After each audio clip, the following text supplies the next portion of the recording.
Hello, everyone, and welcome to another episode of the Rouge Rugby podcast. I'm Stu Hardy, joined as always by Derek Brissett. Derek, how are you doing? Yeah, I'm doing good, man. Pretty fun weekend all around. Did my mom's birthday dinner on Friday night, so that was a little bit of fun. Got out to an IMAX theater to check out Dune, which, in all honesty, is just an absolute spectacle of a movie. Even if you don't enjoy the storyline, it's just freaking awesome to look at. Um, so that was a lot of fun, and then a little bit of Halloween stuff, and obviously some great rugby, man. Did you do anything for Halloween? Did you get like dressed up as anything here? We didn't talk about Halloween at all in the last episode, so I feel like we have to. I know. We're like, We've missed the opportunity. I did the smartest thing that anyone does when it comes to Halloween is I bought all my Halloween candy on November 1st. So, I made a joke to my girlfriend that it's like Halloween's my favorite holiday because it's all just because of all the candy, and then November 1st as National Discount Candy Day is my second favorite holiday. So I'm totally with you on that one. fair enough. Well, we've got a little bit of news this week. We've got nothing about the Arrows, unfortunately, but we do have the return of women's rugby and the emergence of this new competition format called the Pacific Four Series. Now, Pacific Four Series will begin in full next year. It will include New Zealand, Australia, and the two teams that played this week, USA and Canada. So this is called the Pacific Four Series, but only two teams are playing. So false advertising, but World Rugby, they change the laws every year. Sure, they can change the name and team numbers. Anyway, so last night, we are recording on Tuesday, the 2nd of November. We had the first ever Pacific Four Series game, and this is the first of a doubleheader this week between the USA and Canada. The result of the first game was Canada 15, the USA 9. The second game is due to take place on November 5th. And like we said, this is the return of women's international rugby for the USA and Canada in 2 years now. And we were able to watch this game. It was on the TSN app or tsn.ca. And it was, I think that the caliber of playing wasn't as high, but I think we can all, let that go considering, as I said, it's been 2 years since these women have been playing Test rugby. Of course, they should have been playing in the World Cup this year, but that has been delayed now until 2022. Obviously, great to see Canada winning, and in Colorado of all places. God, this is so strange to see Canada on the winning side. They used to win in Colorado a lot. It's just recent years. Yeah, keyword weird. Used to. Also, used the women. To. It's also the women's team. They win. They win in Colorado quite often. That's they win anywhere quite often. Yeah, actually, I don't even know. You don't get to third in the world by losing a lot of games. So, I've got to say, some absolutely amazing performance. First of all, it was just great to see rugby in general, as always. I think that two of the players that started out were the try scorers. So that was Rene Gonzalez and at number 7, Karen Paquin. Speaking of 7, playing in the sevens herself. So, she's been playing in the women's sevens in Canada earlier this year. So, moving into 15s, scoring a try, not a bad way to get back into women's game. Also, notable mention, those were the only tries scored. So the USA didn't score a try in this game. They did score 3 penalties. And at one point, they were close to narrowing the gap. I think it was 9-12 was the closest it got before the boot of Sophie de Goody. Resumed that lead to 6 points. And there were instances where I feel like both teams could have scored a try and just put the game away. But like I said, it's been 2 years since either team has played in a competitive test match. So, there were a lot of handling errors that came about. There were a few intercepts, which the USA got, and no head in my hands going like, come on, how do you miss that? But I'm willing to let it slide this time. Next time, not so much. But this time, I'm okay with it. And obviously, winning, that is definitely something that cushions a blow of maybe giving away an intercept pass. But no, I thought that it was a genuinely enjoyable game to watch. Derek, what were your thoughts? Yeah, no, I thought it was a very entertaining rugby game. I thought, like you said, it's like I think both teams, there's like those slight execution errors that I think can be, it's the first game in 2 years back. I mean, I don't think anybody's expecting, the greatest rugby game ever played or anything, but um, I think I think, in all honesty, both teams can probably be happy with certain elements of it. There's certainly even in the loss, I think the USA can take some positives out of the game. Mm-hmm. Canada, I think, can take a lot of positives out of it too. I thought, throughout the course of the game, I thought they were, in the first half, they were certainly the better team and stuff. And then the second half, the defense had to kind of shine a little bit as USA sort of applied some pressure. I mean, to start, we can tie in I think, talk about that defense and stuff. I thought this game, like defensively, I thought, they were brilliant defensively. Right, like obviously, you have a lot of players like you said, like the Goody, who came off the bench in this game, because Jana Slavinsky unfortunately got injured in just the fourth minute.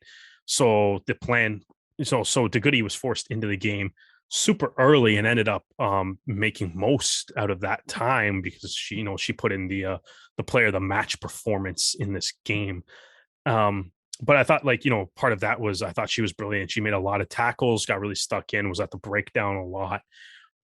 Did really well in just all sort of facets of the game, including kicking, which continues to be my absolute favorite part about watching the women's 15 side is just the fact that a back row player is the one that kicks all the goals. It's awesome. It's like my favorite thing in pro rugby at the moment. But I thought too, like the Marchman, Tuatasi, Holt Camp, I thought all played very well in this game. You mentioned Paquin scored the try. Rene Gonzalez, obviously try on debut. That's awesome too. I thought, Tessier and Miller, I thought were working together pretty well as that 9-10 combination, or that I said the 10-9, I guess, in the order that I said those names, but the 9-10 combination there. I thought, like, it's nice to see, like, I thought the first try I thought was awesome because it was like you said, it was, the defense in this game I thought kind of stood out to me quite a bit. And obviously at the first try of the game, it was created off a brilliant Courtney Holtkamp breakdown steal that Brianna Miller just kind of saw the gap immediately, took a quick tap instead of waiting, and the backs just kind of took off down the pitch. And a lot of players ended up touching the ball in the back row as the ball continued to kind of move down the pitch. And when the tackles were made, the support stuff was there to keep the ball moving quickly. And eventually just ended up in the hands of Rene Gonzalez, who anytime a player scores a try in their international test debut is, it's just simply awesome. So that was a great way to, like, start the game, or I guess, not start the game, but like 18 minutes into the game. So yeah, it was a good start, right? You get on the board first. I thought too, like, the second try I thought was also excellent, not necessarily created by the defense, but they had the line out, and then the initial maul was stopped, and they brought all the forwards in. They tried pick and goes, and it's just the thing that impressed me the most about this try was just the level of patience that was on display by the Canadian team, right? Which was just, they get to the line, it's the pick and go a couple times, right? It's going nowhere. Full credit to the USA defense, Washington, Zachary, the entire team as a whole, was just, constantly making their hits, making sure Canada couldn't get through that gain line. Couldn't push the ball quite over that try line. It was like every tackle just on point. They were staying on side. They weren't committing penalties. Just excellent defense from the United States. And, Canada, eventually Miller tries to go out wide. That gets stopped. They try some other pick and goes again, but everybody just stays patient and just kind of like is, they're obviously, you're knocking on the door right now. And, they tried to go out wide again. And again, that got stopped. And then they kept the pick and goes and they tried to go out. They went back to the backs and that got stopped. And eventually Karen Paquin found herself kind of a little isolated, or not isolated, but a little like left alone, and was able to find a gap in that USA defense. And I mean, it took like a good like 3-4 minutes to break it down. And it took like, I don't even know how many phases. It was a lot, like, I don't know, 20, 25, 30, maybe. I have no idea. I didn't actually count, but it was a lot. But it was just the patience of, everybody on the team to just kind of like, okay, the combination of just like, all right, the pick and go is not working. Let's try going out wide. Okay, that didn't work. Let's go back, try to suck in some defenders. Okay, let's try wide again. Still not working. Let's suck in more defenders. Let's go wide again. And eventually, they were able to score. And I thought it was just a great phase of play. And obviously a huge momentum builder as, the end of the half neared. But I think, like, again, though, back to, like you said, there's a couple errors, here and there through the game. But I think overall, if I'm Sandro Ferrino, like, it's, any game where your defense doesn't allow a try is a good thing. So I think, the defense played very well. USA had a couple opportunities that all kind of got shut down. You probably gave up a few more penalties than you would desire. And obviously Foster made them pay for those. She had a pretty good kicking night, went 3 for 4. As you kind of said, it was like Foster's kicking was really the only thing that was kind of keeping the USA in the game early. I think though, like the end of the game, I think it's got a little rough. Like the defense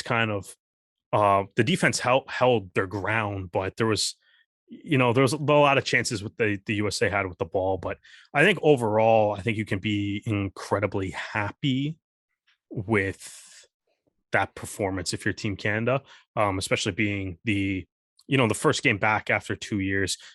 It's an incredibly short week for them. Like they have to, you're back at it just on Friday, so it'll be a short week. But ultimately, I think they can be happy with that performance, right? So, Stu, you have any additional thoughts there on the game, or any players that you want to shout out that I did not mention, or any individual plays throughout the game that you want to talk about? Or I'll be honest, I think you hit the nail on the head for everything that needs to be mentioned.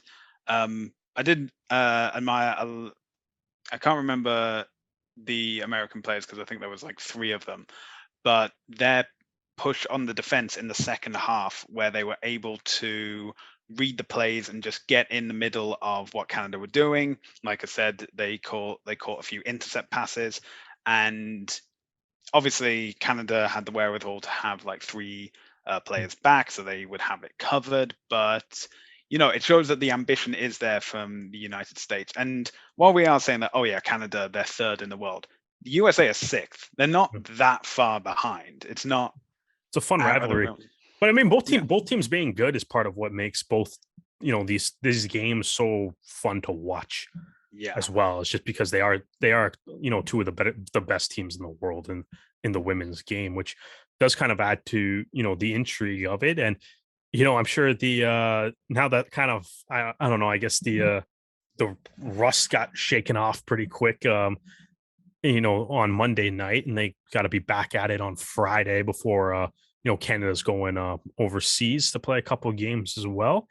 And I think like that'll be like the big test to kind of see, like, because obviously, they haven't been able to play together as a team in quite some time due to COVID. But, this is full out preparation for the 20, what are they calling it? The 20 Rugby World Cup 2021, but played in 2022 or something. Yeah, weird, goofy it's like the Euros. It's Euros 2020, but they played in 2021. So I'm just calling it the Women's World Cup. Yeah, the World Cup. Everyone knows what I'm on about. Yeah, exactly. So you got to go prepare for the World Cup next year. So like you're in full like preparation mode, and I think the big one, like you said, it's if they can come back, have another good performance against the United States on Friday night, and then that sets up the big one, with the number one team in the world in England, right? So Yeah. that'll be not to look past the United States, but that's going to be a really good benchmark to see where everybody's kind of at. And that'll be a lot of fun. There's a lot of fun. And also, like, I mean, I think on the side thing too is like, in talking about this, it's like, it's awesome that TSN is broadcasting all these women's international games. Absolutely. Yeah. Yeah, like, if well, first of all, showing any rugby on TSN is delightful. thumbs Yeah. up. But yeah, if you missed the first game and you want to catch the second one, like we said, second game is November 5th and will be on the TSN And app or tsn.ca, as will all the Women's Autumn International Championship games, which include things like France versus South Africa, England versus New Zealand again, Wales and Japan, Ireland and the United States. Interesting to note that Canada's games against England on November 14th and Wales on November 21st are currently listed as TBD. Now, I'll say they probably will be on the TSN app or the TSN website, but could this mean that we are seeing women's rugby, especially Canadian women's rugby, on TSN as a channel? Who knows? We'll have to find. As I say, it's to be decided. Yeah, it is kind of weird how, if you look at the women's rugby schedule right now on TSN, every single game says tsn.ca/the app, and then Canada, England, Canada, Wales say TBD. Yeah, England, weird. Canada, and Wales, Canada. Yes. Hopefully, that's a good thing. I think it is a good thing. I'm thinking that the game against England will be 9:30 a.m. Eastern time. So, early in the morning. I doubt there's a hockey match at 9:30 a.m. But like we said, you can watch these games on the TSN app or website. Now, from rugby union to rugby league, because there's been an announcement by the Toronto Wolfpack this morning. The Wolfpack has announced that their Canada Cup, so their game that they had against DC Cavalry earlier this year, is set to become a 4-team event, with the event scheduled to take part in May 2022.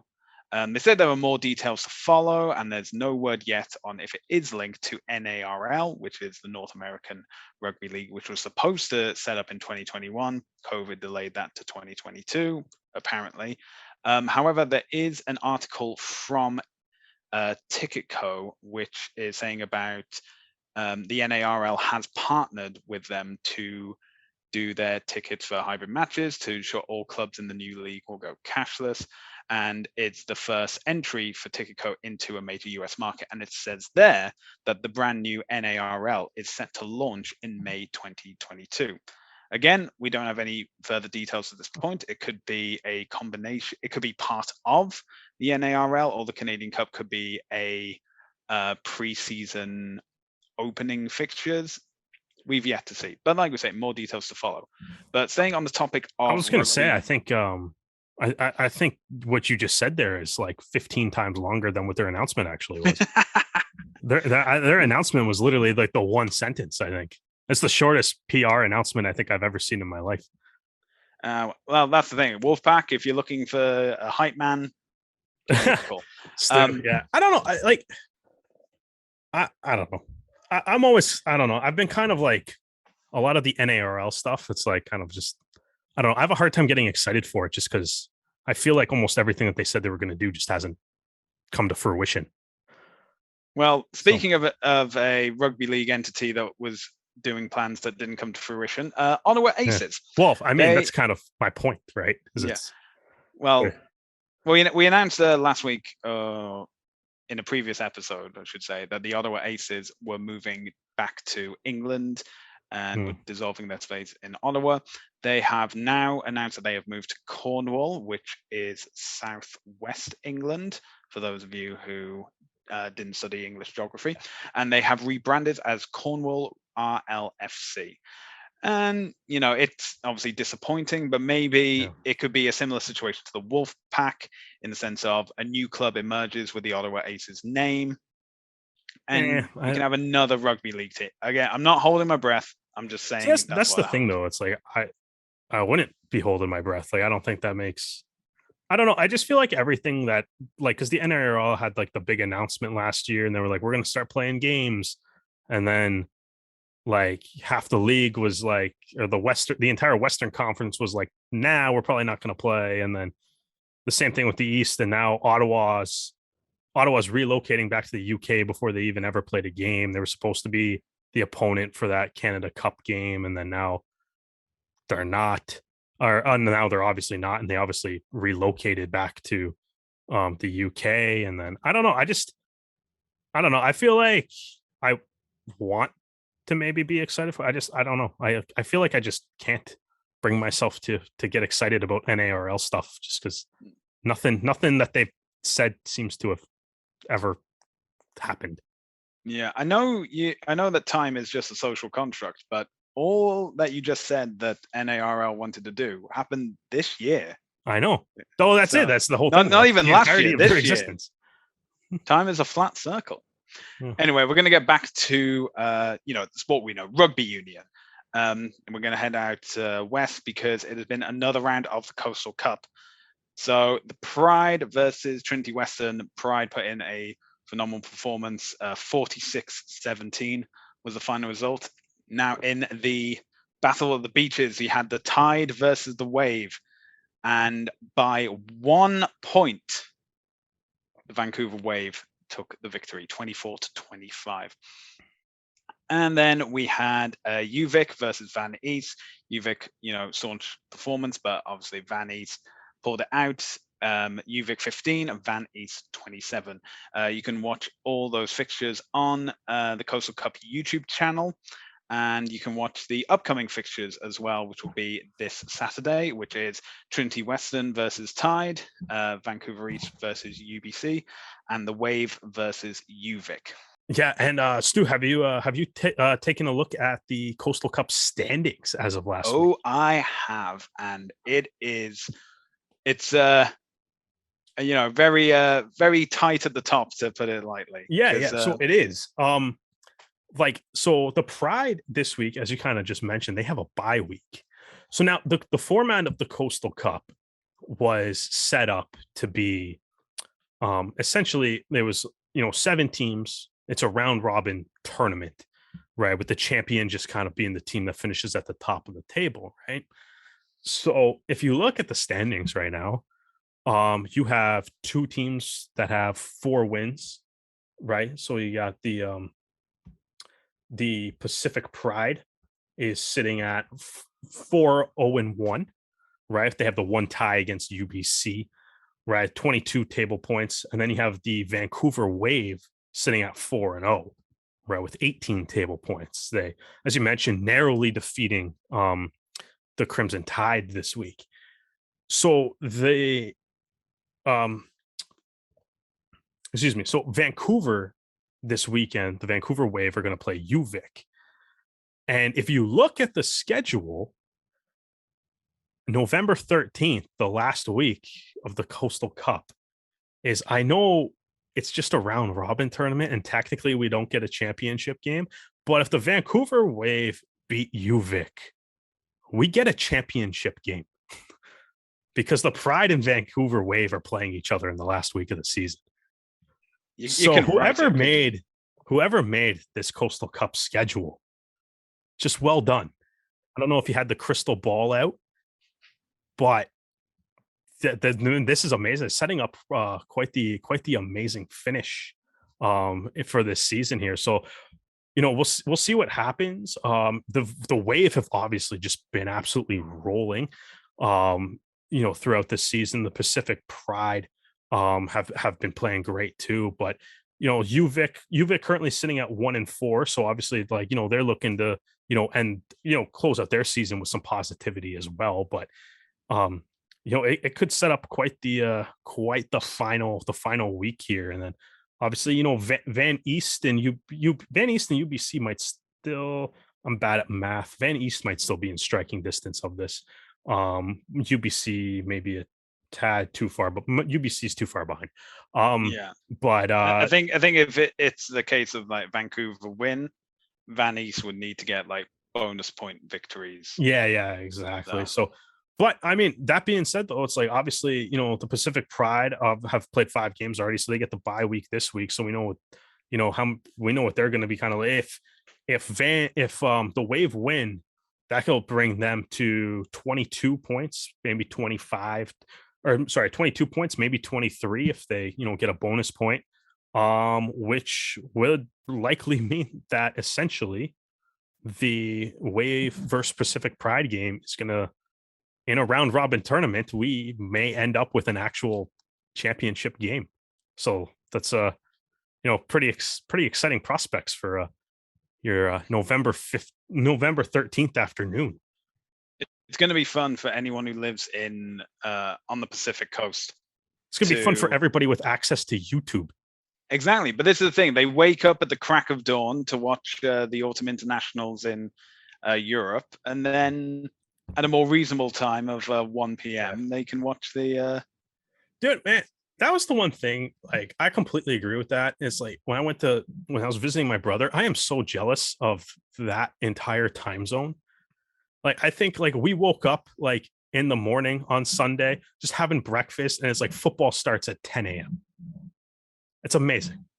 Yeah. Like there's this sports on at like, everything happens just at like a much nicer hour. Almost. And you know what, like even at that too, I think I woke up at like, I was up by like, I couldn't adjust to the time zone. I had a hard time doing that. I think I woke up at like 6, which I know doesn't sound that early or whatever to a lot of people, but it feels early to me, It's early on the Sunday. Yeah, exactly. It's early on the Sunday. But it's early when you're on vacation. But it was like, I can turn on like Premiership rugby at like 6 a.m. Football starts at 10. Hockey games all day long. That time zone for sports viewing is great. Well, as a Brit that's come over to Toronto, is now waking up, and at 9 a.m. is Test rugby instead of 2 in the afternoon. So I get entirely where you're coming from. Yeah, no, it's kind of nice watching sports in the morning. It's quite an enjoyable thing.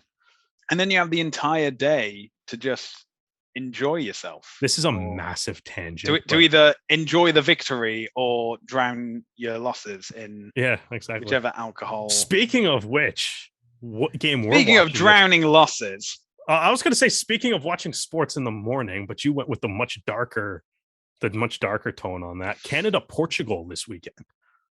Yeah, so Canada will be playing Portugal at what would be 3 o'clock in Portugal, which will therefore mean it's a 11 a.m. East Coast time. Hold on, I think it's 10. Oh, it's because of daylight saving. So it's actually, there's only a 4-hour difference. It's a 4-hour difference for the Saturday and then a 5-hour difference for the Sunday. Right. Is that what it is? Daylight savings. I always forget when daylight savings time is. Well, that's it. In the digital age, everything updates automatically. So it doesn't matter anymore. I know, but it's still annoying. It's such an annoying concept to me. So speaking of, the only thing that's been announced for this game so far is that Frank Murphy of Ireland is going to be the referee. Mm-hmm. And that's it. So we don't know. We don't have the lineup. Yeah, at the time we're recording, we don't have lineup. Yeah, at the time of recording, which means by the time this goes out, you'll already have the knowledge and we'll have already tweeted about it. Squad's yet to be announced for either side. Broadcast deal is yet to be announced for either side. And I think because of that, and also because of not qualifying for the World Cup, I've got really nothing to say about that. Derek, do you have anything? Yeah, I think a couple episodes ago, I was like, I believe it was probably the episode after they got eliminated. I don't know. Most of the episodes we've been doing lately feel angry. But yeah, I believe it was the episode after we got, and it was kind of like, we're kind of talking about these 2 games. And I think I said this, like, how excited, like, so I'll revisit the question. It's like, how excited are you for this game?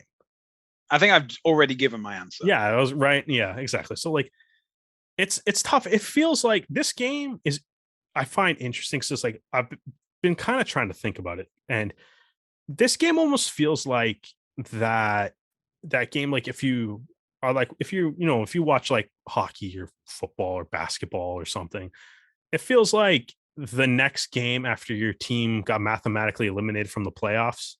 Yeah. You know what I mean? Like, if you're like, if you're watching hockey and it's like your team's mathematically out, but there's still 7 games left. And, you're probably going to watch those remaining 7 games, but they just don't necessarily have the excitement for them.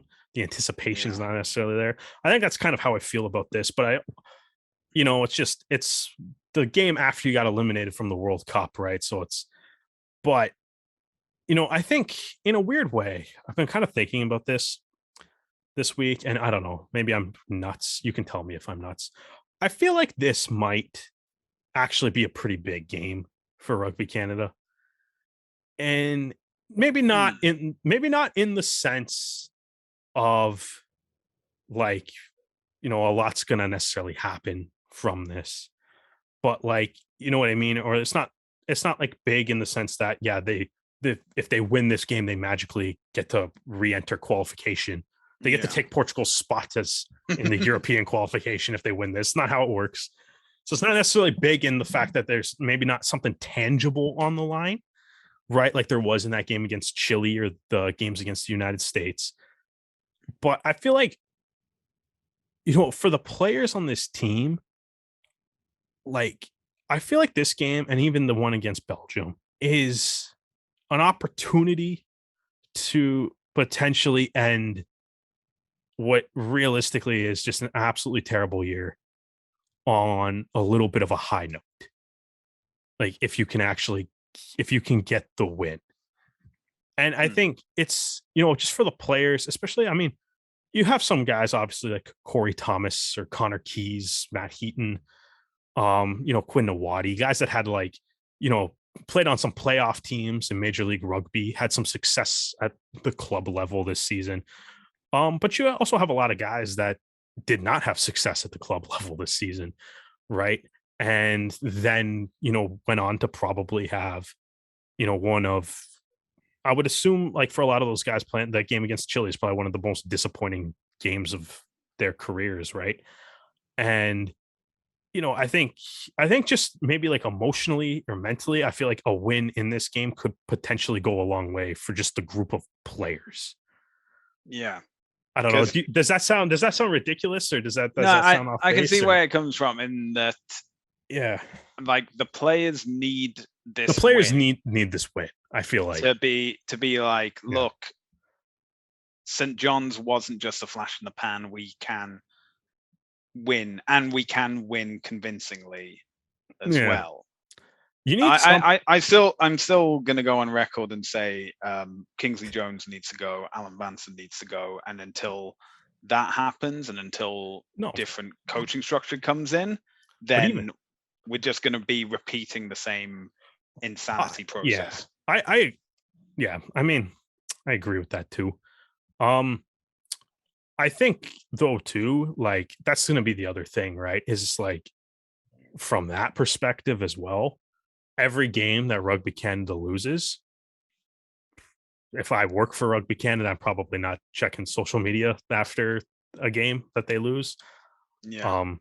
But I mean, like earlier this week too, though, right? There was that Neil Davidson article where Alan Vanson kind of gave Kingsley Jones like the vote of confidence to say that he's the coach going forward, right? So, he's the coach going, but that's kind of the thing, right? Is if they do lose, that's a lot tougher to accept if they're still losing, right? So I mean, well, they are supposed to be doing this review in performance review, performance review, which is not only just the men's 15s team, it's the men's sevens team, the women's sevens team.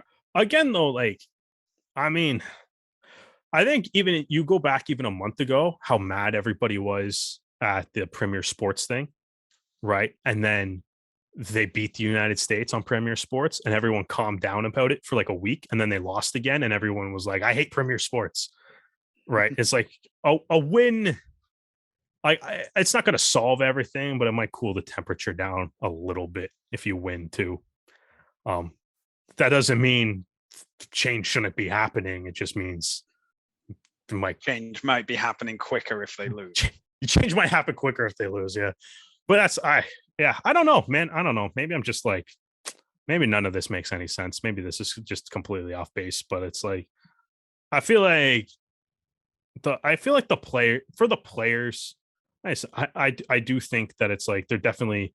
I'm surprised. Like Alan Vincent saying that Kingsley Jones is the coach going forward. I gave him the full vote of confidence in that Neil Davidson article. So I guess he's the coach going forward, right? So, which does surprise me personally, but I think for the players, I mean, I I feel like for the players themselves, like they need a win just Yeah. for confidence, for like so. In that point of view, it is. I mean, we'll see what happens. Um, right, like we'll see what happens. We'll see.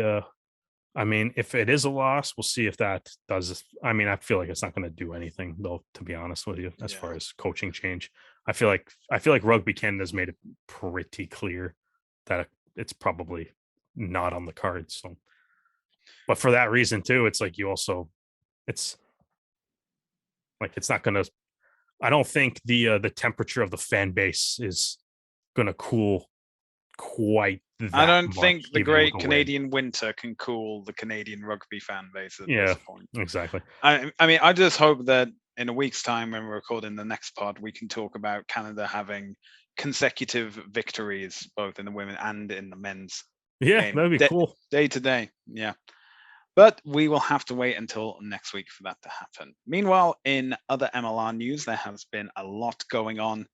Um, the other teams, really, as we said at the time of recording, there's been no development from the Toronto Arrows, with the exception that they are announced as the sponsor partner for the Canadian University Men's Rugby Championship.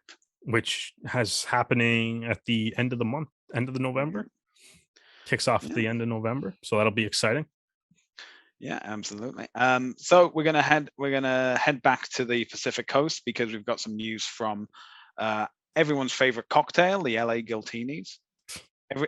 Everyone's favorite coastal cocktail, of course, because the Gilgronis are completely in their state. Anyway, segue. So from where else? Australia. NRL legend Will Chambers is changing codes and Mm, moving over to LA, filling the playing gap left by Adam Ashley Cooper, who, as we know, has joined as a senior coach. Um, but speaking of rugby legends in Los Angeles, it's been announced that Todd Cleaver has joined LA as the new head of strategic partnerships. mhm. So another addition to the backroom staff. So yeah, Yeah, and obviously we've seen LA making like big announcements last year and at the start of this year, and obviously it paid dividends at the end. And you know, I think we've seen that LA can bring in fans and can bring in um, new fans in terms of neutrals by the atmosphere and event status they generate. So I think that this will be a great signing and yeah, have them transition from being casual fans into um, stronger rugby fans. So I think it'll be a great development. yeah. I mean, it's nice to see MLR teams too, like keeping some of the North American legends around. Obviously too, like Clever. I know like he was involved with the Austin franchise when they first started going. As he played with the Austin Huns and then was involved with the elite herd. I'm not sure if he was still around when they changed the name to the Gilgronis. I can't quite recall that. But it's like he's been involved in MLR, and then obviously he was a part of a lot of the Giltini's broadcasts last year as Oh well. So yeah. I mean he's been around the team quite a bit. So it's a move that does make a lot of sense, and hopefully it kind of works out. It's nice to see a guy like Clever sticking around in MLR, even though obviously not as a playing capacity, but he's a big Mhm. name in American rugby, so it helps. I think it's good move. I think helps grow the fan base that way. Okay, from LA we go to NOLA or NOLA as they prefer to be known. Wow. Uh, yeah, I I'll feel allow like it. I want to edit that joke out, but I feel like it's so bad that people need to hear it. They need to suffer as you've suffered. Yeah, So exactly. That's the only reason I'm going to leave it in is so somebody any, else has to groan like I just did. anyway, we have two new additions to NOLA Gold. We have Taylor Crumray, who has joined NOLA from the Seattle Seawolves. And they've also signed Chase Shaw-Haskin from Rooney. Now, Chase was one of the draft picks from the MLR draft, and he has been signed in exchange for one foreign player slot for Rooney. So Rooney's player allocation goes from 10 to 11 for the 2022 season. In Dallas, before we kind of move on, though, I just think like that Crumray signing, I think is really nice. Like, I mean, I know he obviously missed all of last year, but back-to-back champion with Seattle, and I mean, for a team that just traded Kyle Bailey, right? Like, that is an immediate replacement for him, right? So that's I think based on the fact that the squad, they had to deal Kyle Bailey, then picking up Crumray, like that's an unreal pickup for them after it's a perfect replacement for Bailey. I'd say it's a great replacement. I still think that Toronto came out. Oh, Toronto wins that trade. Well, Toronto 100% wins that trade, but that's a good guy to bring in. And so in Dallas, I'm definitely going to butcher this name, and my apologies. Aimere Oyem Honlin has joined the Dallas Jackals, heading over to New England. We've talked about NOLA. They've signed a player from NOLA, and a fan favorite as well. Holden Youngert has joined New England from the NOLA Gold. Also joining New England is Jack Reeves. Now, if you don't recognize that name in MLR, that's because he is with Gloucester Rugby Football Club in the Premiership. He is joining on loan for the season. So, we're having, a new relationship maybe formed between a MLR team and a Premiership team. We never know what can happen. Never know. From England to New England. I was gonna say I like what the Free Jacks have been doing this offseason. I do like this younger signing, man. They already have John Pohl in there, and then they already have John Pohl in there, and they have Sean Jacobin as well. Jacobin. And so that's just absolute depth at scrum half. So I think it's a beauty pickup for them too, right? Just because like that's a very key position. You got three guys that can play at that MLR level. And I think also too, I don't know if this is on purpose, but I noticed it and it made me smile. Shout out to both the NOLA Gold and New England Free Jacks for when they made their like Holden Youngert posts. They both, I don't know if it was on purpose, but if it was, I love it. But if it wasn't, it's still kind of cool for picking pictures of Youngert holding a New England Free Jacks ball.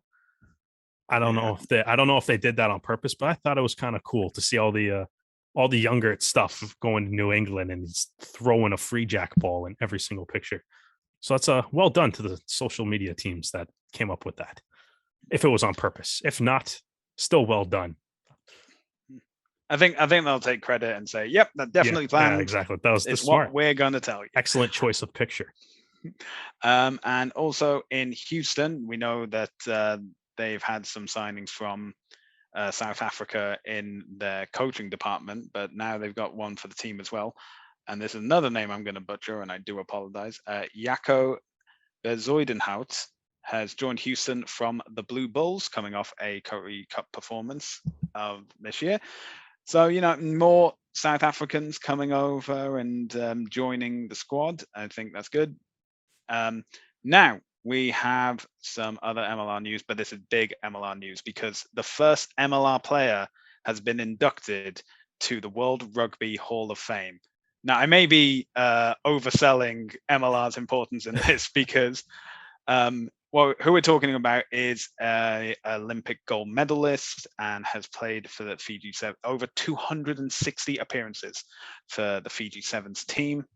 And but he's also played for the Houston Sabercats and Old Glory DC. And that is Osei Colonisal, who was announced on... So it was announced this week as having joined the World Rugby Hall of Fame, along with Humphrey Kayanje, Hariana Manuel, Cheryl McAfee, Will Carling, and Jim Telfer. Only 6 names are usually added each year, so this is one of the big announcements. And I mean, I've already said it. He's over 260 appearances for the Fiji Sevens team. Yeah, That includes the Olympics team that won Fiji's first ever gold medal in 2016. Don't need to mention who they were playing in the final. And it's cool to see. it is. It's cool. An That's MLR, all it is. because that's the thing. I don't know if he's been announced of still playing in MLR next year, but he played this year. He had 2 appearances for DC, which is enough. That's enough. He's a current MLR player and he's a Hall of Famer. So yeah, that's how the math works. I don't know how much the Sabercats portion or the Old Glory portion of his career really has anything to do with his inductions. Probably because he's one of the best Fijian sevens players of all time, one of the best sevens players of all time. Period. So that probably has more to do with it. But it is just a cool thing to be like, yeah, he's getting in.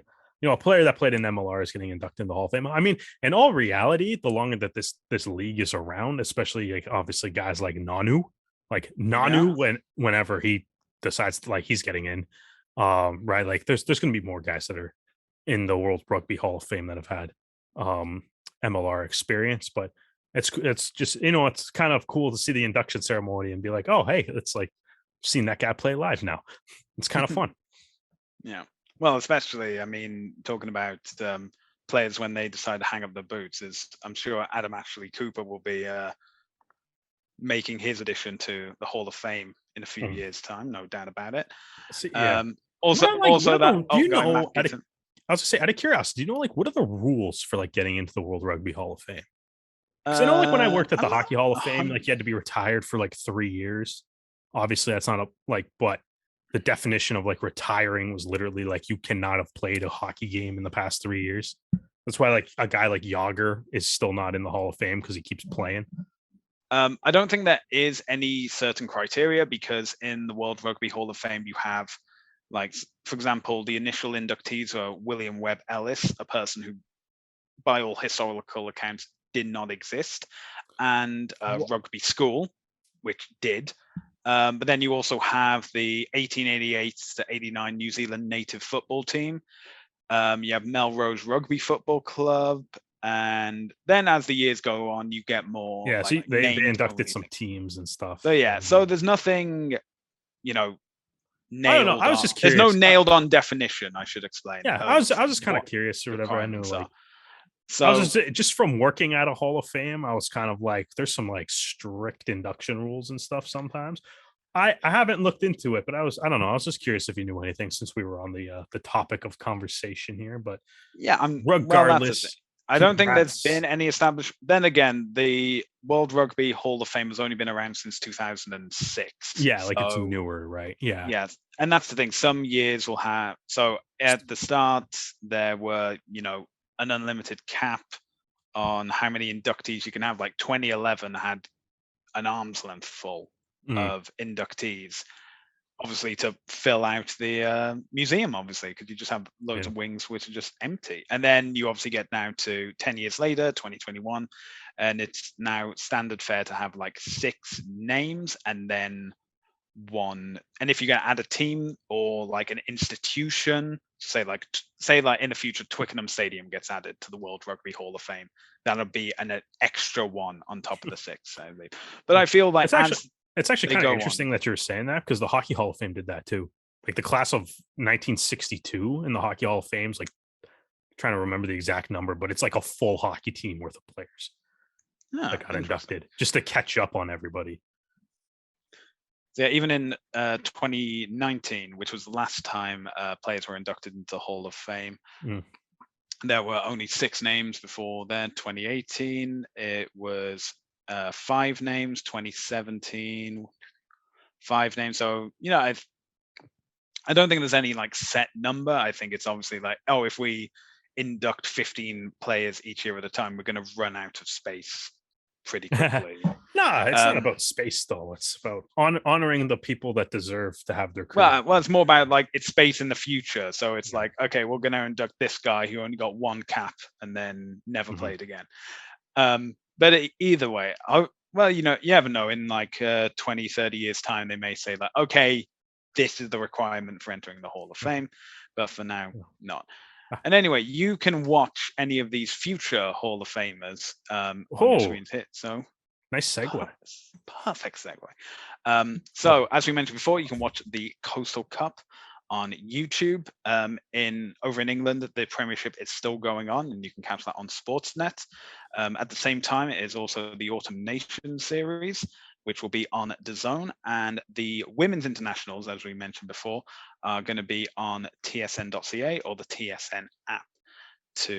And like we said, it's still to be decided on if the Canada women's games against England and Wales will be on TSN channels, but it's probably going to be on tsn.ca and the TSN app as well. So as long as you have internet access, I'm sure you'll be able to watch those games. Right, I think we can end the podcast there. Like I said, it's been a very quiet week on the rugby front, especially out here in Toronto. If you want to listen to any other of our episodes, you can listen on Anchor FM or Spotify at the Rouge Rugby. We're also on social media, Facebook, Twitter, Instagram, at the Rouge Rugby.